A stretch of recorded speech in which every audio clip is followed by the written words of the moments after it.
I don't know about you. I sat down yesterday after everything was over. Everyone kind of cleared out of the room. We had a meeting with the men back there. We kind of everybody stuffed in there. It was pretty. It got hot. It got stuffy, and it was exciting. And I saw a lot of excitement. Then everyone cleared out, and it was almost like they ran out. Just excitement, right? I sat down there for a while. I was not excited. I mean, yes, I was excited, but this is a lot deeper than this.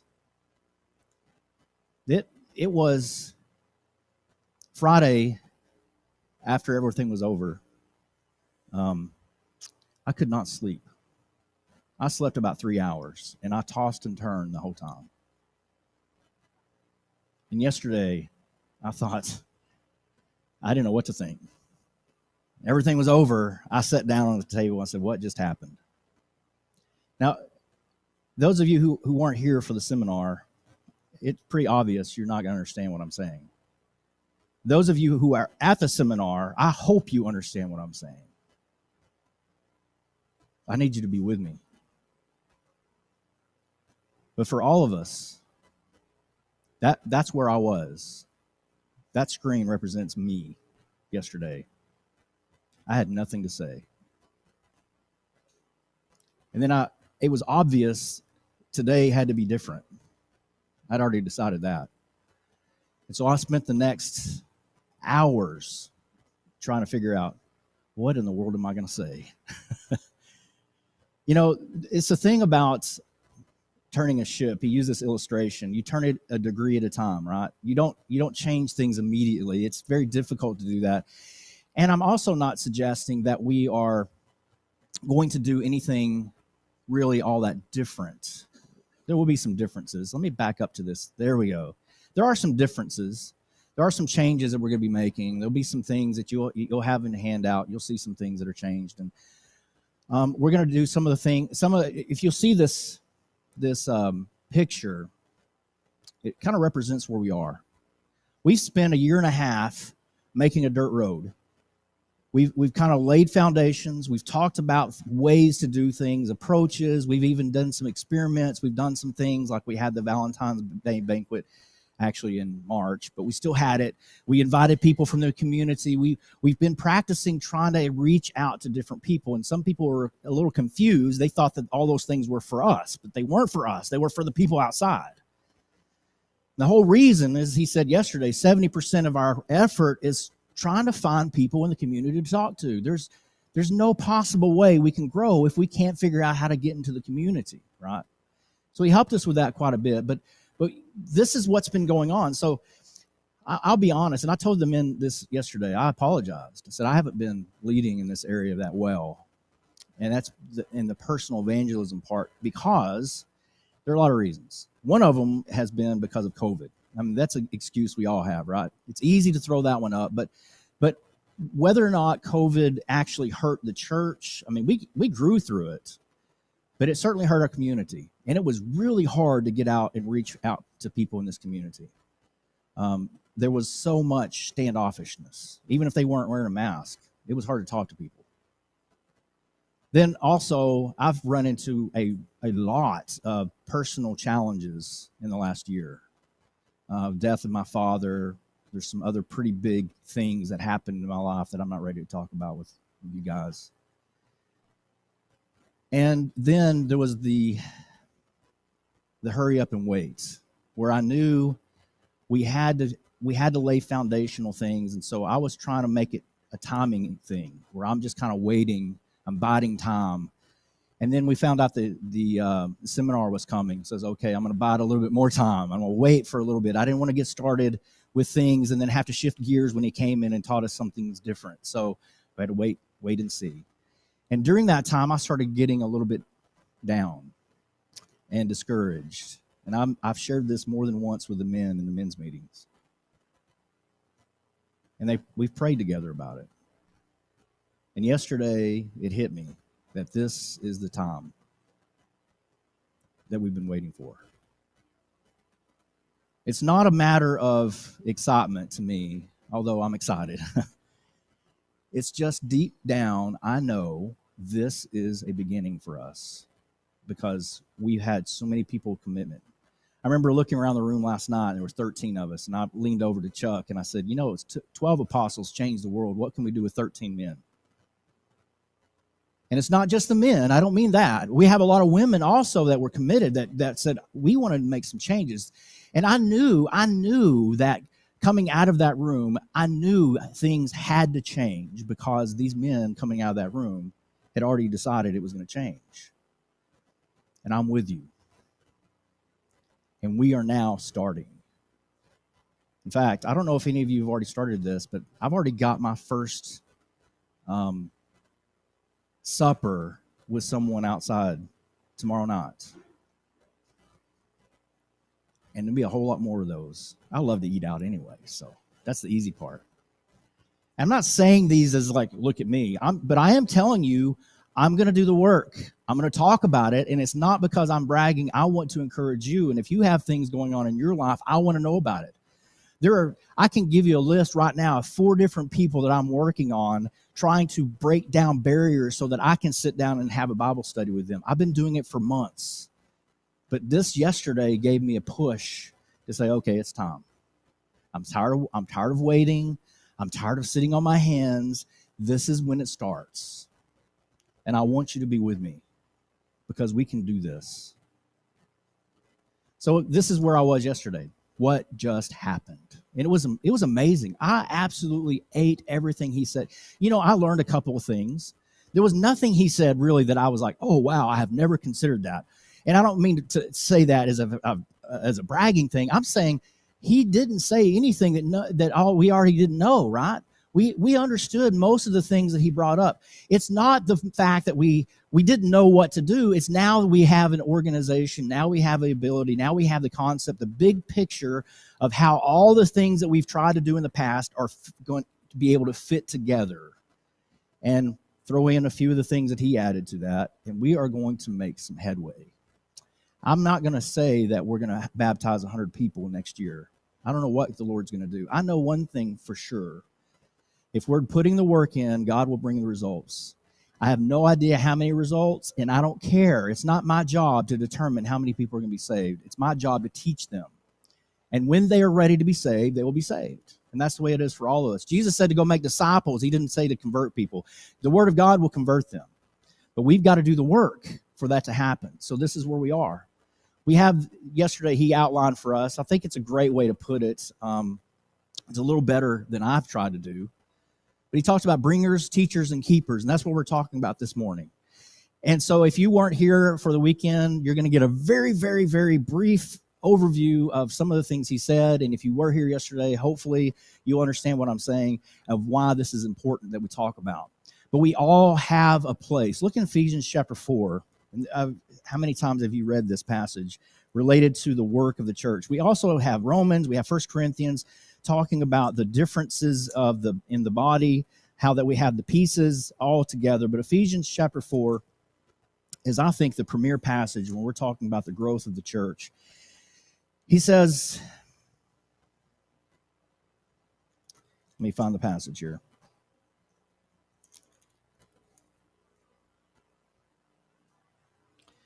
Chapter 4 and verse 11.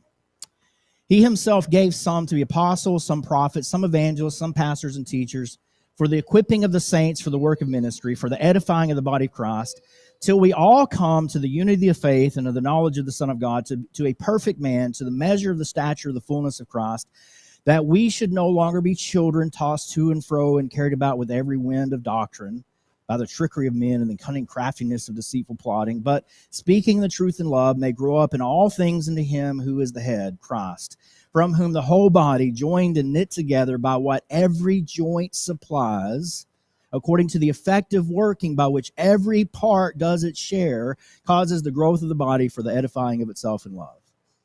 This says that if we're going to grow, it's going to be because the church, everyone in the church understands that we all have a part to play.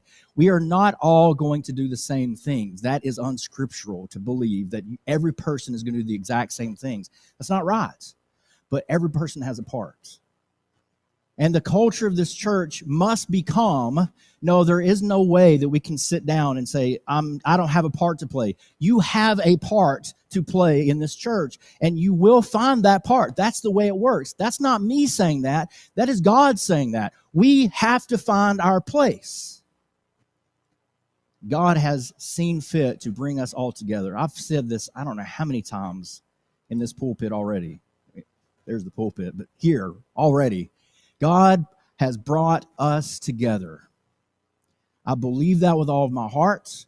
I believe that He is able to help us. I believe that He is able to use us, and that we are here for a reason at this time, at this place, right now, for His purpose and His glory. And if you believe in providence at all, there's no way that you can argue with that. We are here because God wants us here. You are here because you have a part in this. I can't say that strongly enough how much I believe that.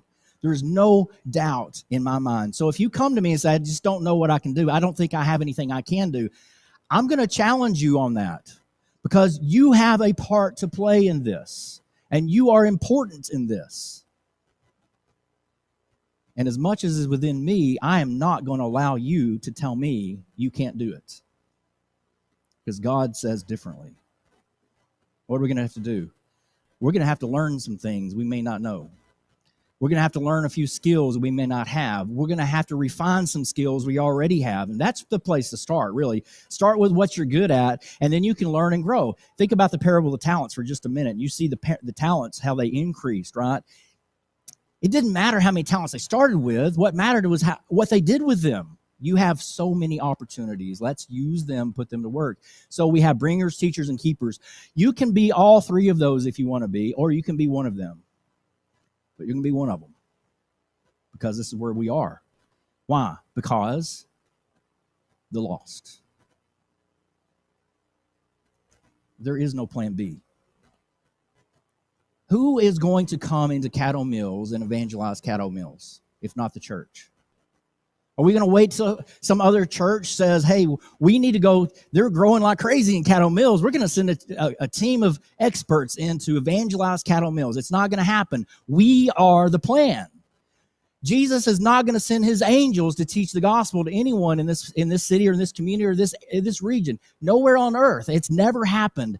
In fact, the closest thing we had to it was Jesus appearing himself to Saul of Tarsus, and even Jesus didn't teach Saul how to be saved. He said, go into Damascus, and it will be told you what you must do. And he went in, and he was told how to be saved by a human being. There is no plan B. We are it. That means that if someone is lost, it is partially our fault if we didn't tell them the gospel. We can't get around that. Souls are on the line, and eternity is in the balance.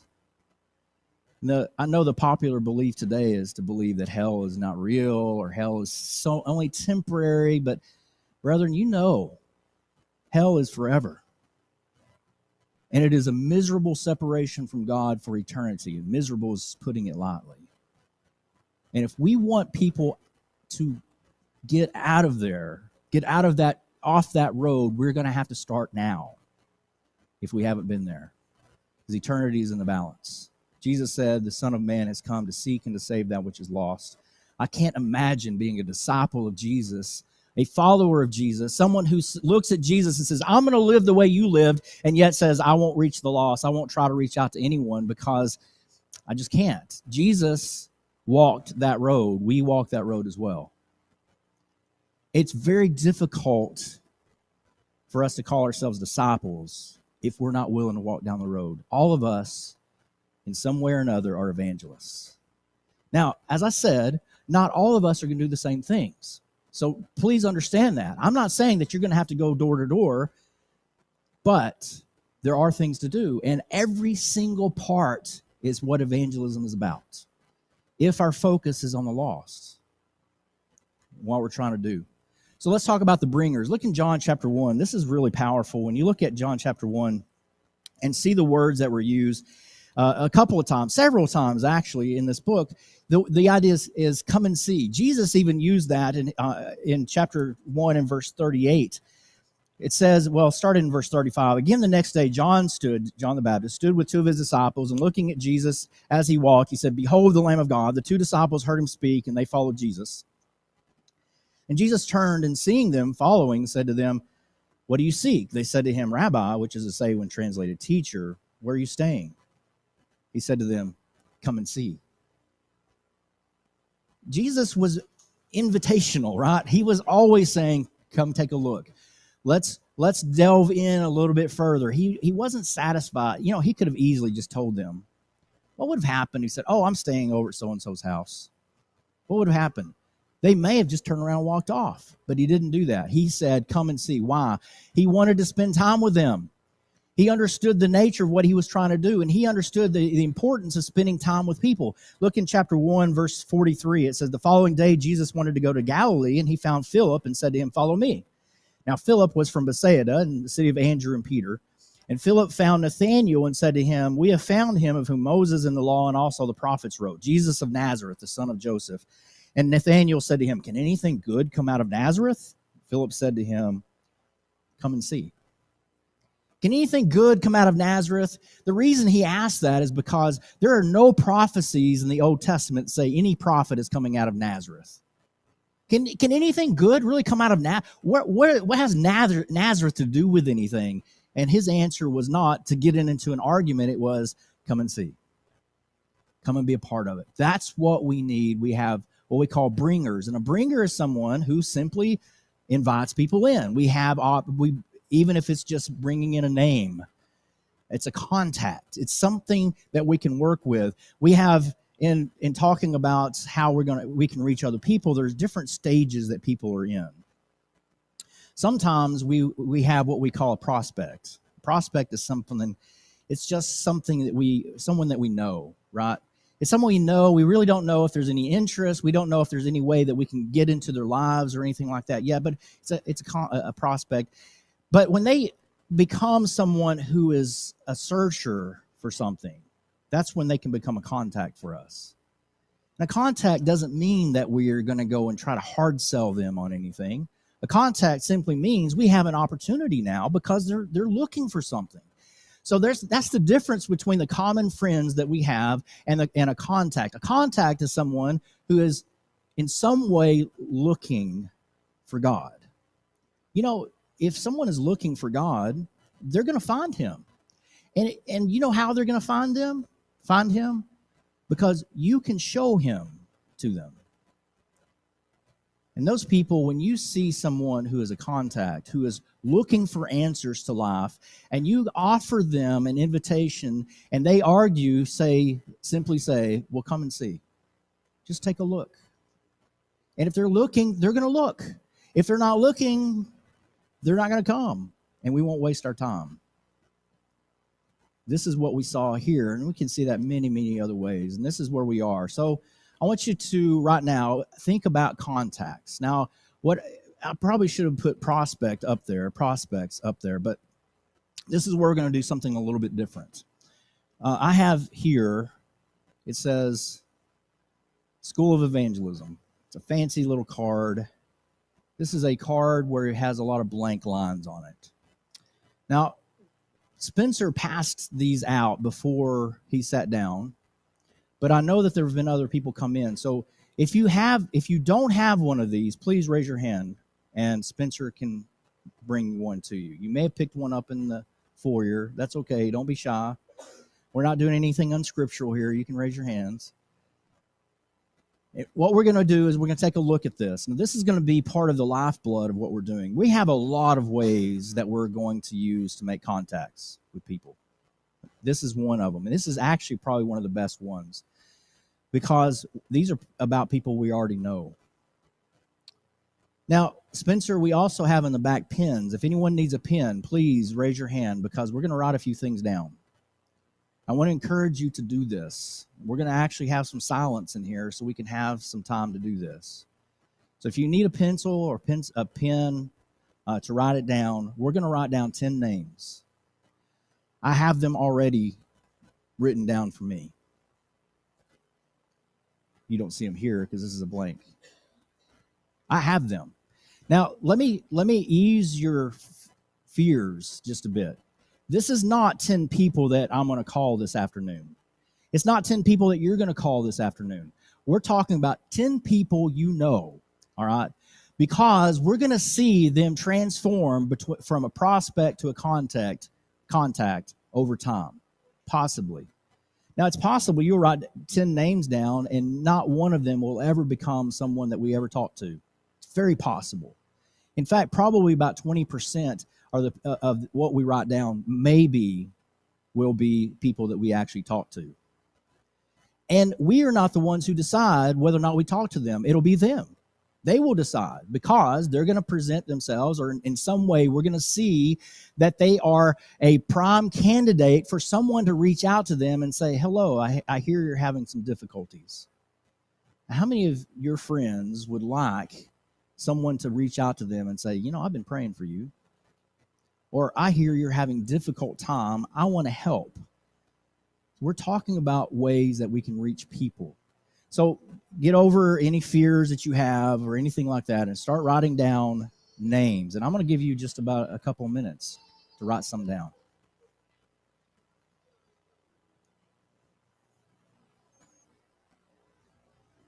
They don't have to live here either, by the way.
All right, with any group to take pressure off or make you feel better, in any group there are what we call early adopters and late adopters. There's some of you who already have a whole list. Some of you, I'm not writing anything down. That's fine. This is not for my benefit. So I want you to keep this, whether or not you wrote a name down or not, because you might think about this over the week and go, maybe I could write a name or two down. As I said before, this is not our hunting list. This is not something that we're going to hurt people with or abuse them. I mean, I'm the last one that wants to do that. But here's some things that I want you to do, however, with the people that you have on this list. Take it home and pray for them. Pray for them that you will have an opportunity to teach them the gospel. Pray for them that they will have good things happen in their life. You know their situations probably. Pray for them and then think about that. By the way, if you want to write down a whole lot more than 10, you're welcome to. The average person, believe it or not, supposedly knows about 500 people at least. So 10 is nothing. And I know you're probably like me thinking there's no way I know 500 people. You don't know their names, but you know them. I mean, you can see them at the grocery store. You work down 2 cubicles down from them. If you've run across in people and you've looked and made eye contact, maybe said hello every now and then, you know them. You at least have a recognition of them, and they would know you if they saw you on the streets. That counts. Just write their name down and pray for them. Why? Because you know what? Every person needs God, whether they're a Christian or not, right? All of us need God. And out of how many people in here, I don't know, 60 or so? If 60 people are praying for 10 people in a day, we got 600 people that we're praying for. That's pretty good. Here's another part we're going to do with this, though, and you'll see this. I didn't pass this out. This is in the back. It's called a contact card, and we're going to eventually put people from this list to this list if they fit the criteria that we're looking for, right? So why would they be on this list? This is an opportunity for us. That's all it is. It's an opportunity for us to meet them, introduce ourselves, and show some love. That's what we're talking about. So I have a contact list, and here is what I would recommend. I actually have this piece of paper. I put about one per pew. If you want to look at it, it's up here. All of them are the same. But compare your list, and I want to encourage you to do this today if you have the courage. Look at the people that are on your list and compare them to those things there. Are they sitting in the pew here? Have they visited recently?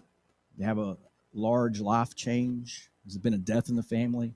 Have they recently divorced or separated? Have they have any major illness? Have they had personal tragedy? Do they have a newborn in the family? Have they recently retired? Have they recently moved? Have they changed jobs? Have they had children left at home? Are they newlyweds? Did some of them graduate? Why? Because these are people who usually, good and bad in circumstances, they're seeing change in life. And when change happens, people are generally looking for something to help them. We're going to help them. How? We're going to find out what they need. We're going to help them. So there's more to the list, by the way. Many of them have marital reconciliation. Maybe they didn't divorce, but they reconciled. Maybe you know some people who are looking for change. You know someone who's a loner and doesn't fit in society and is very lonely.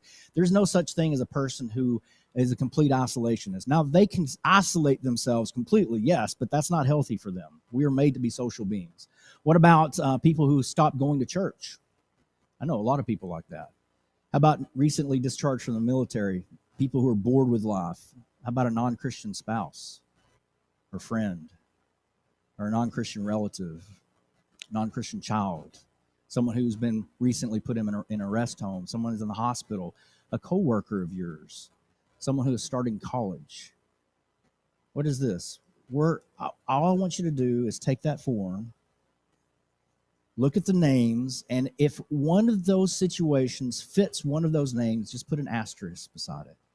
Why? Because now you have even more of an incentive to pray for that person. And you kind of have, it's a reminder, hey, they have special circumstances I need to pray for. Also, if you're so inclined and if you have the courage, I'm not saying that facetiously because I know it takes courage to put your friends in a position where they could be contacted. And that's why I'm saying to you, the promise, this is not a headhunter thing. This is to help. Put them on the list here. Give it to me. What I'll do is I'm going to collect them together, and we're going to start praying for them. We're going to start sending them cards. We're going to start doing things to help them. I'm going to find out if so-and-so has broken his leg and he can't mow his yard. We're going to find out what we can do, and we're going to go mow his yard or bring him food. We're going to show love for about a month. That's all we're going to do. And after about a month of us showing love as much as we can, that's without any expectations, without even an invitation to church. We're going to just send them things and help them in whatever way we can. You, who wrote it down, and me, are going to go to that person's house and just say hello. And one of the things I'll do when I'm there is I'll say, would you like to learn anything more about this church? And you know what happens when they say no, or if they say no? I say, well, it's really nice to meet you. I hope we'll stay in contact. I'm not about trying to force someone to listen to the gospel. If they don't want to hear it, I'm going to walk away. But what happens if we go through all this effort and we walk into the house and I say, would you like to learn more about the Church of Christ? The people that's been doing all these things for you, would you like to learn a little bit more about us? What if they say yes? You know, it's very possible that person will be converted, and you will be instrumental in that. Do you think they'll thank you for that? Think about the people that were instrumental in your salvation. Are you appreciative of what they did? I know I am. I got a long list of people that I think when I see them in heaven, long list. Bible class teachers, preachers, parents, family. I got a lot of people in my life that help me. We could do the same for them.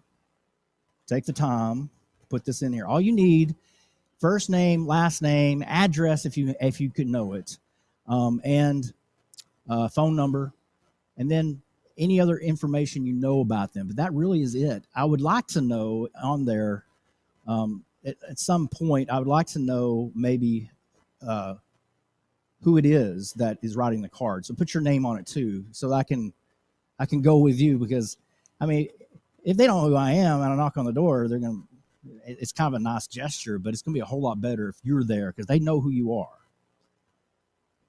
So put that down. And let's collect. And you know what he said yesterday, it really hit me, was if we had 10 people for 10 people, we had 70 people writing down 10 names, that's 700 people. Even if only 20% are actually going to be made a contact, that we can actually do anything to help. 20%, that's a small number. That's still a lot of people, isn't it? What's 20% of 700? About 140. And out of those, if let's say only half of them actually do a Bible study, and from that, only half of them only actually become a Christian as a result, that would be 35 people that are added to the Lord's church. That's powerful. And we're not going to do it all tomorrow. There's no way. Wouldn't it be amazing if in 3 years we add 35 more people simply because we decided to write their name down? It's a powerful thought. So if you want to put down even more, that's why it's going to be even better. Also, keep your list handy because we're going to talk about it a lot. We're going to pray for them. I'm going to encourage you to add to it. I'm going to encourage you to make a contact list, and we have a lot of them on the back table. As you exit the door, I moved everything from the corner into a more central location. So when you're exiting the door, you see it. The first thing you see against that wall is you have contact cards. And I'll keep the list. It'll be private. We're not going to be publishing it, giving it away, or selling it or anything like that. It's going to be for us. Keep your list handy. The second one is teachers. 2 Timothy chapter 2 and verse 2, Paul told Timothy to teach faithful men so that they will be able to teach others also. And that relates to, of course, preaching students, right? Training people how to preach, that's part of it. But it also relates to evangelism. It relates to people who are even new converts, right? So one of the best things, and it was great to hear this yesterday that he was doing this, and I've tried to do that as well. And it really is going to be a lot easier now with this way that we're approaching it. He would have someone who was baptized, and then they would have a friend say, "Hey, I think so-and-so needs to have a Bible study." He would hand them the Bible study material and say, "Okay, go do it." What is he doing? He's teaching them how to do it. It's my job to teach you how to do this. Ephesians chapter 4 says that the reason that God gave us preachers, and that's one of the in the list there, the reason that God gave us preachers in the church is to train all of us in how to do the work of the ministry. What's the work? Evangelism. That's part of it, right? That's the most important part. So it's my job to help you learn how to do these things.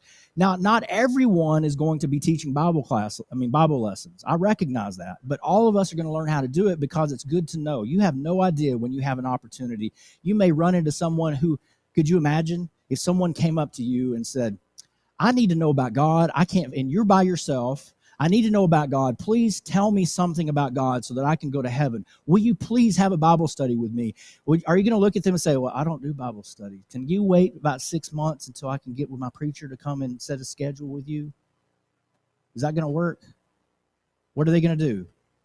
They're going to go down the road and they're going to ask someone else. And if they're not asking a Christian, what's going to happen to them? Not good. So we need to know, just in case, at least the basics of how we're going to do this. Now, we're also going to put together what he called it special forces. I kind of like the idea.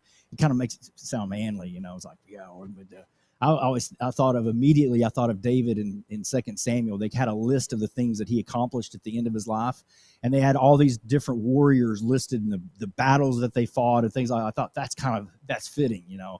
Of course, we're not going to be fighting any physical battles, but we will fight spiritual battles. We're going to have men here who are specifically trained to do this is their job, to teach the gospel. I'll be doing it. I'll be training.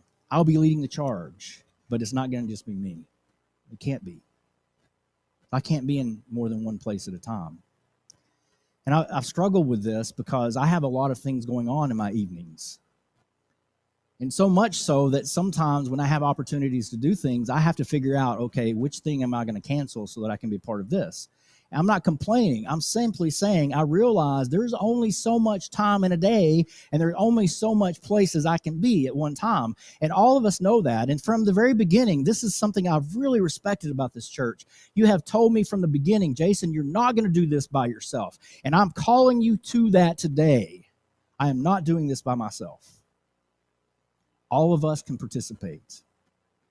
And we have men here who are more than capable of being taught how to do it if you don't know how to do it yet, and getting busy doing this. And we can absolutely pack this building.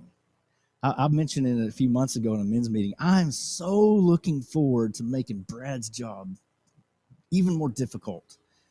Brad has to come up with a way for us financially to figure out how we're going to expand these walls. He's got a nice plan. I want to ruin it.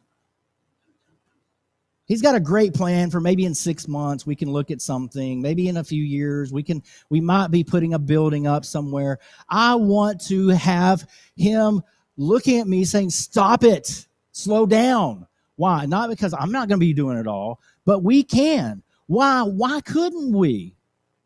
If we had 700 people to work with, do you think you might could find 1 or 2 people out of 700 that might be able to sit down with us and have a Bible study? Oh, by the way, you don't just walk up to someone and have a Bible study. You're going to do it smart. And I loved what he said, and I've said it a lot too, is you always eat, right? So what do you do when you run across someone who is visiting us or might be interested in a Bible study? You just don't know. You take them to dinner and you find out about them. You don't talk to them about the Bible when you take them out to dinner. You talk to them about them. Let them tell you all of their problems. I've said this several times before. When you get people telling them their problems to you, you have an advantage because now you know how you can help them. And it's almost a guarantee that if you offer someone who has problems, if you offer them help, it's almost a guarantee that they're going to say, "You bet." Why would they have a problem and you offer to help? Here's a solution, or at least here's some aid. Why would they look at that and go say, "I'm offended you would offer me help"? That's the most ridiculous thing we could say. But we have these strange, irrational fears. We rationalize, don't we? You know what rationalizing is? Rational lies. They're just lies that we tell ourselves why we can't talk to so-and-so. I asked someone, this has been a while. I'm never going to forget this. I've said similar things. So, who do you know that we could talk to and have a Bible study? I don't know a single person. You don't know anyone? No, I don't know anyone. How do you not know anyone? I'm not a social person. I don't know anyone. What are you, the Unabomber? You know somebody, I promise you. And those people need Jesus just as much as you do. All of us can help. Now, I realize that some of us are a lot more introverted than others, and there's nothing wrong with that. Personally speaking, I'm an introvert. I don't know honestly what I am because I keep going back and forth. Maybe I'm an omnivert. I go in and out of extroversion and introversion. It doesn't matter. All I know is I need to meet people in order to make my Lord happy. I'm going to go meet people and find ways to teach them the gospel. All of us can do that. Even if it's one person a year that you talk to and say hello and meet yourself. I do this at camp a lot. We have an instruction about on day one. How do you make friends? Because they all come there to make friends and then they all clump in their little groups and don't make friends. So we have a challenge of getting them to interact. The first thing I do is I'll say, okay, this is how you make a friend. You walk up to someone and stick out your hand and say, hello, my name is Jason. You know what I get for the rest of the week? They come and introduce themselves to me as Jason. But they still got the point, right? So if you introduce yourself to someone, don't use my name, use your name. But put your hand out and say, hello, it's nice to meet you. And then here's another secret. People love to talk about themselves. So if you ask them questions about themselves, they'll a whole lot more likely to talk to you than if you don't ask them questions, if you just tell them about yourself, because they don't care about you. They care about themselves. That's the way humans are. So when you're talking to someone, yes, they may be closed off. It may be difficult to speak to them. It may be hard, but break the ice by asking them, what do you do for a living? Do you have family nearby? What's your favorite sport? What do you think of the weather? How long do you think it's going to take for you to get from here to Dallas with the traffic? How long do you think it's going to take for Dallas to move into Caddo Mills? How long do you think it's going to be before we have Six Flags in this area? It doesn't matter what you ask them. Ask them a question where they can give you their opinion or something about themselves. What are they going to do? They're going to love you because you let them talk about themselves, and most people can't do that. Most people, the interaction they have with people is on social media.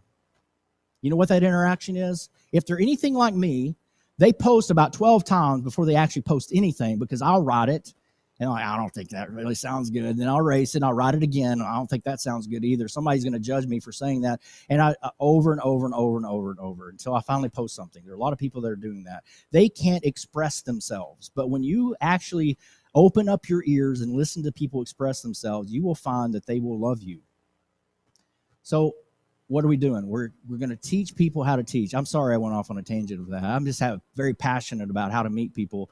It's amazing to me how many Christians think that it's perfectly fine for them never to have ever met anyone in their lives and still be pleasing to God. Think about that one. Was Jesus a social person? It's really hard to get around that one. We also have the keepers. Keepers are the people that keep us here. Galatians chapter 6, verses 1 and 2 says that we see someone in sin, then we go and help them, right? We help them carry the load. Now, he also says that everyone should carry their own load, but we are also to help aid them in that. And this is talking about Christians who become Christian, people who become Christians. And one of the worst things we do in the church, worse than even, I believe, than evangelism, is actually helping the saved to stay saved. That means the new converts. A lot of times we baptize them and we put them in a pew and we're done. And that's not going to happen. So we're going to have a new converts class, and we're going to have one of you doing it, because I can't teach this and it at the same time. And then we're going to graduate them after a year. We're going to have a little party for them. We're going to have a graduation. I don't know how it's going to work, but we're going to say something to let them know it's time for you to leave the new converts class and go into the adult auditorium. By then, they can have a good stability. But, new Christians have a lot of special needs. New Christians, when you miss services, most of us don't worry. We know there's probably a reason. If you miss 4 or 5 in a row, yeah, okay, now it's starting to be concerned. But if you miss one here or there, we know that probably something came up. If a new convert misses one time, that's a danger sign. You don't know why they're missing. It could be just the same reason you might miss. They had to go to work. They got called in. They got sick. It may be those things. It could be their family is telling them that they're going to go to hell because they joined this cult. Now, do you know which? You call them and ask. So we're going to have a new converts class, and we're going to also have mentors who are specifically looking for opportunities to interact with those people on a weekly basis for a whole year. 52 interactions. That's not much. It's a commitment, though. Keepers. And by the way, all of us can do that. I would love it if we had so many new converts that every person in here became a mentor. Wouldn't that be great? It's possible. Here are ways that we can help. These are other things that are going to be involved. Now, as I said, we're shifting gears. We're changing course, but we're doing it 1 degree at a time. In fact, I'm dumping all this on you, and then next week I'm going on vacation. So I see it as a rest for me before we jump in, but I'm not waiting until I get back from vacation. Like I said, I'm already starting today. I've already been texting people today asking for meals together. And my intention is what? Have a Bible study. We can take our time with it. Hospitality specialists. It's a fancy way of saying we need people to invite other people into your homes. That's where the magic happens. I realized that I'm really good at inviting myself to other people's homes. I can do it all day long. I have a knack for doing it, and I just show up sometimes. And most people are pretty nice. They'll actually invite you in. Sometimes they'll even feed you. But when you put them into your home, you're showing so much more than if you visit them. It's a two-way street. There's advantages to both. But put them in your home. Let people in. Did you know that as Christians, God expects for us to be hospitable? Now, that doesn't mean that we open up our home every single day to every person that walks by, but it ought to make us think. When's the last time you invited someone to your place? We don't do that anymore, do we?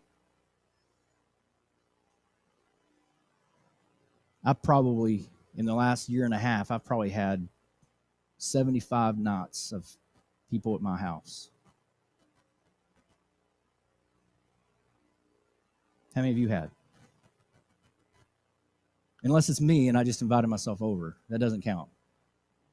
I'm not saying that to shame anyone. I'm saying let's think, right? We get into habits and we don't realize what we're doing. Your house was given to you by God for many reasons, and one of those reasons is to open it up to strangers. Allow people into your house. Allow them into your life, because what did Jesus do when he was asked by the two disciples, where are you staying? He didn't say, oh, over there. Maybe you can come by sometime. He said, why don't you come and see what it's like? Why don't you come and see where I'm living? Why don't you come to my place and stay for a while? And I say this to all the younger people. I've said this several times. They haven't actually taken me up on it, but I suspect they're going to start doing it. I tell them all the time, if you want to come to my house, just come to my house. Let's sit down. Let's just talk. We'll play games, whatever. If I'm there, I'm going to talk to you. We're going to have some fun together. I was telling one of them this morning, he was kidding around about showing up to eat one day. I was like, dude, if you ever come to my house and you want to eat, we're going to eat. Because I love to eat anyway, right? And anyways, so hospitality specialists. We also going to have greeters. This is something I've been trying to figure out how to do for a while. But we are going to have people who are going to be taught, and I'm going to do this, how to greet people in a way that's not creepy, so they actually want to come back. We're also going to have people, all of you, providing contacts. He told me, he kind of hurt my feelings yesterday. He pointed right at me. He said, Jason, you're the worst bringer in this place. You don't know anybody. I took exception to that because I've been working very hard to get to know people in this community. But he's absolutely right. You run into a whole lot more people on a daily basis than I do that are not Christians. You run a whole lot more. It's really, I have to work hard to just meet the number of people that you run into on a daily basis at your job or other things that you do. So you're going to help me with that. I'm going to be providing contacts, and we're all going to be putting them all together. Also, card writing, that's going to be something that we do. And this has been kind of building up for a while. Ladies, this is not the work of the ladies. This is the work of the church. Now, I don't mean that the ladies aren't involved. I mean, the ladies are usually the ones who do the most. And y'all have done a wonderful job of that. We're not taking away from that in any way. We're going to just talk about it more, right?